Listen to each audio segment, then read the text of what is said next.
In this video, I'm going to show you exactly how to handle plumbing for a shower without losing your mind or flooding your bathroom. Alright, so first things first, you want to make sure you've got all the right tools and parts before you start, like the right pipes, fittings, a good pipe cutter, and plumber's tape. When you're setting up the water supply lines, keep them level and secure so there's no chance of leaks later on. Don't forget to shut off the main water valve before you start messing with any pipes, or you'll end up with a mini indoor pool, trust me. Next up, measure twice, cut once. Pipes that are too short or too long can cause all kinds of headaches. Use copper or PEX piping. PEX is super flexible and easier if you're new to this.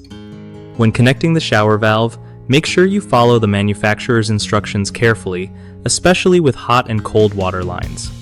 Wrap all threaded connections with plumber's tape to get a watertight seal, and tighten everything but don't overdo it. You don't want to crack fittings.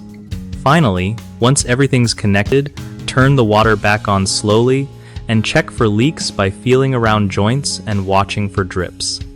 If you catch a leak, tighten the fittings a bit more or reapply the tape, and you're good to go. One of the biggest mistakes people make when doing shower plumbing is not properly shutting off the main water supply, which leads to flooding and major stress.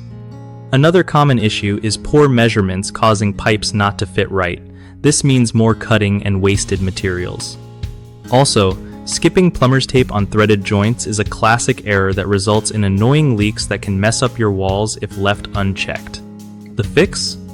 Always double check your water shutoff before you start, measure carefully, and don't skip the tape. These simple steps save you tons of time and money later. BigHomeProjects.com is seriously clutch for anyone tackling home upgrades like this because it hooks you up with trusted local contractors who know their stuff.